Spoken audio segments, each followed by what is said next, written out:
Now next, glands. What are glands? See, it is a cell, a tissue or an organ which secretes certain useful chemical compounds, and it is called a gland. See, a gland is an organ in an animal's body that synthesizes a substance for release of substances such as hormones or breast milk. Now, types of glands. So there are three main types of glands. First one is exocrine gland. So what is the meaning of exocrine gland? See, exocrine glands have ducts. They secrete their products like oil, sweat, enzymes into ducts.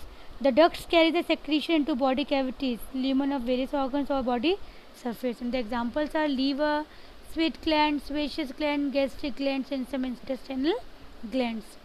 Next is endocrine glands, as name indicating within.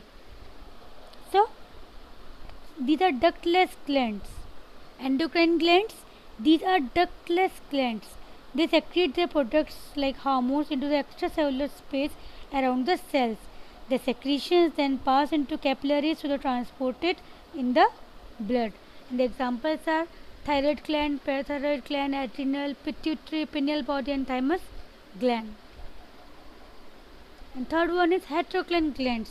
See, heterocrine glands have the combined characteristics of endocrine and exocrine in that secretion is first released by way of duct and the product then is directly carried into the blood. And the examples are pancreas and gonads. So they are also called mixed glands.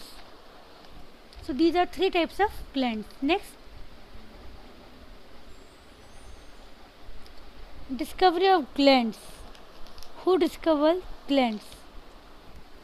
So, see, first hormone discovered was secretin, and it was discovered by two English physiologists named William M. Bayliss and Ernest H. Starling in 1903. See, Ernest Henry Starling and his brother-in-law William Maddox Bayliss were two English physiologists who formed a lifelong intellectual alliance. In 1902, they were investigating the puzzling questions of how it was that the pancreas invariably produced its digestive juices as soon as food passed from the stomach into the duodenum. Pavlov, other scientists, had claimed that this was a result of messages passing along nerves, but Starling and Bayliss proved that the pancreas continued to secrete on time even if all the nerves to it were cut. Careful research showed that when stomach acid was in contact with the lining of the small intestine, a substance which they named secretin was produced. This substance passed to the pancreas by way of the bloodstream and prompted it to start secreting.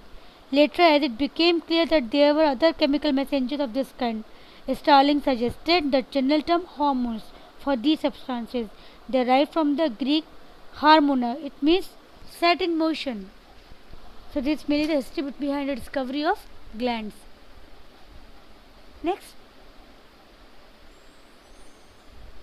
properties of hormones. So there are so many properties of hormones which make a secretion, namely hormone. What are these properties? First one is they are secreted by endocrine glands. See, hormones enter directly into the blood without passing through ducts. So they are the secretion of endocrine glands. Next, their secretions are released directly into the blood and these are carried to target organ. See, organs and tissues respond specifically to the actions of hormones. They have a specific physiological action and the hormones have low molecular weight. For example, antidiuretic hormone or ADH hormone has a molecular weight of 600 to 2000 Daltons. And these act in very low concentration, act like a catalyst. Hormones are non-antigenic, they are mostly short-lived. Some hormones are quick acting while some acting slowly. And some hormones secreted in inactive form called prohormone. And hormones are specific. See, organs and tissues respond specifically to the actions of hormones. The response brought about in an organism by a particular hormone cannot be induced by another hormone. Also, hormones produced in one species usually show similar influence in other species. So, these are the main characteristics of hormones. Now, first gland is pituitary gland. See, This is pituitary gland. Pituitary is known as hypophysis cerebri. Hypo means under and cerebri means brain. So it lies in the brain attached to the hypothalamus by a stalk-like structure called the infundibulum. Next, the weight of pituitary gland is 0.5 gram and removal of pituitary is known as hypophysectomy. See, pituitary gland is the smallest endocrine gland of the body and it is connected by infundibulum, or you can say stalk, to the ventral wall of diencephalon. It is called leader of endocrine orchestra or master gland because it controls all the endocrine gland of the body.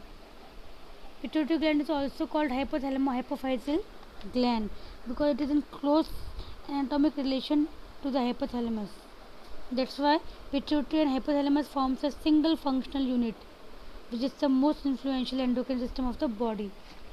Next, pituitary is ectodermal in origin and it is divided into an anterior lobe, intermediate lobe and posterior lobe, all of which are involved in hormone production. So the pituitary gland is divided structurally and functionally into these three types of lobes. So first one is hormones of anterior lobe. It constitutes about 75% of the total weight of the gland and a system of blood vessels connected with the hypothalamus.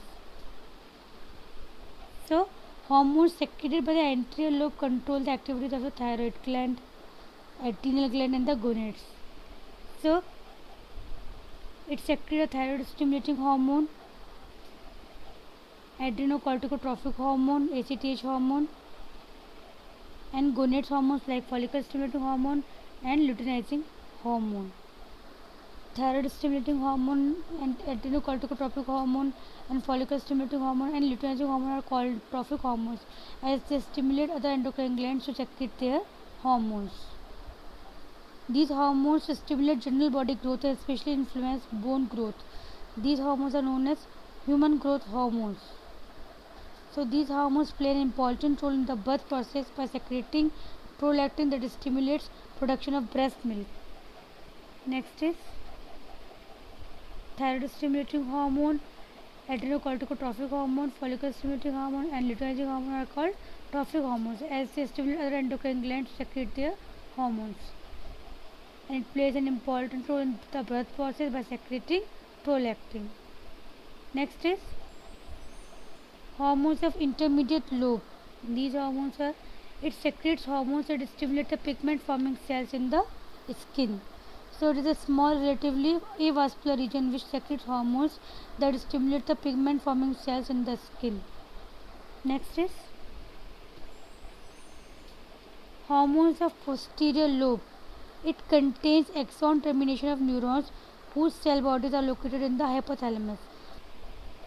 It stores and releases two important hormones produced by the hypothalamus. These are vasopressin or antidiuretic hormone and antidiuretic hormone is any chemical substance that prevents excessive urine production. As such, vasopressin regulates the amount of water excreted in the urine. ADH can also raise blood pressure by bringing about constriction of arterioles. Next is oxytocin. It stimulates the contraction of the uterus during childbirth and affects milk ejection. That is milk letdown response. Now effects of hyposecretion. Hypo means low secretion of hormone. Under secretion of human growth hormone causes dwarfism. See, if the human growth hormones are insufficient during growth years, bone growth is slow and the body organs also fail to grow and this results in dwarfism. Next, under secretion of vasopressin results in diabetes insipidus. See, symptoms include excretion of large amounts of urine and subsequent dehydration and thirst. No sugar or albumin is present in the urine. A person with severe diabetes insipidus may die of dehydration if deprived of water even for a day or so. Now, effects of hypersecretion or oversecretion of hormones. Oversecretion of human growth hormone. First one is oversecretion of human growth hormone results in gigantism and acromegaly. In gigantism, during the growth years results in an abnormal increase in the length of long bones. As a result, the person grows to be a very large, but body proportions are almost normal. And in acromegaly, Oversecretion in adults causes the bones of the hands, feet, cheeks, and jaws to thicken and become disproportionate to the body. Next, increased secretions of the intermediate pituitary lobe leads to darkening of the skin. So these are the effects of hypersecretion. Next gland is parathyroid gland. See, in humans, two pairs of parathyroid glands are embedded. See, this is parathyroid gland. Two pairs of parathyroid glands are embedded on the posterior surface of thyroid gland. See, parathyroid glands are small endocrine glands in the neck that produce parathyroid hormone. Each gland is small rounded mass of tissue, and the secretion of its hormone is not under the control of pituitary. And humans usually have four parathyroid glands, which are usually located on the rear surface of the thyroid gland. And parathyroid glands control the amount of calcium in the blood and within the bones. So it controls calcium metabolism and maintains blood calcium at a constant level. So parathyroid hormone regulates calcification, or you can say retention of calcium salts in the bones. Now, hormones of parathyroid gland.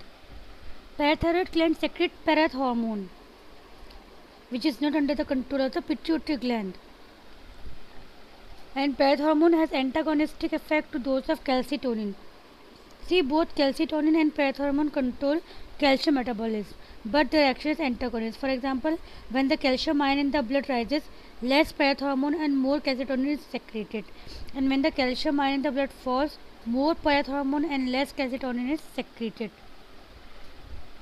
Parath hormone increases blood calcium levels, and parath hormone also increases gastrointestinal calcium absorption by activating vitamin D, and it promotes calcium conservation by the kidneys.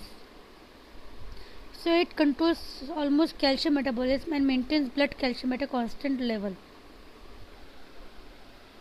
Now, disorders of parathyroid. Hypoparathyroidism, or means decreased levels of parathyroid hormone, causes hypocalcemia. It results in parathyroid tetany, which is characterized by twitching and spastic convulsion due to contraction of groups of muscles. Next, hyperparathyroidism means oversecretion of parath hormone. It causes demineralization of bones. The destroyed bone tissue are replaced by cavities that fill with fibrous tissue, and the bones thus become deformed, brittle, and highly susceptible to fracture. This condition is called osteitis fibrosa cystica. Now, third one is thyroid gland. See, this is thyroid gland, like a butterfly in the neck. So, thyroid gland is a lobular structure, one lobe and two lobes. So, it's a lobular structure. It is one of the largest endocrine glands in the body, and it is found in the neck inferior to the thyroid cartilage. See, the two lobes are located on either side of the trachea in front of the larynx, and the lobes are connected by a mass of tissue called the isthmus.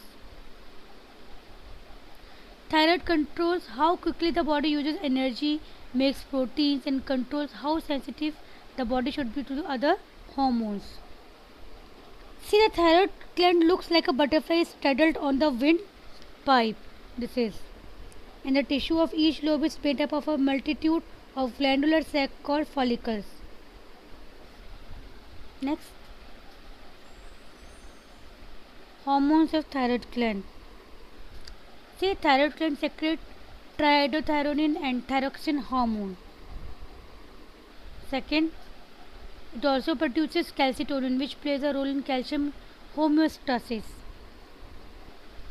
And thyroid gland is controlled by thyroid stimulating hormone produced by the anterior pituitary and thyrotropin releasing hormone produced by the hypothalamus. Now, functions of thyroid gland. Thyroid gland maintains basal metabolic rate. See, all proteins, fat, and carbohydrate metabolism is influenced by thyroxine hormone. Since the overall effect is to increase catabolism, they increase the BMR or basal metabolic rate. The energy produced raises the body temperature. Next, thyroid hormones also promote growth of body tissues. They regulate tissue, especially nervous tissue growth, particularly in children. Next, they stimulate tissue differentiation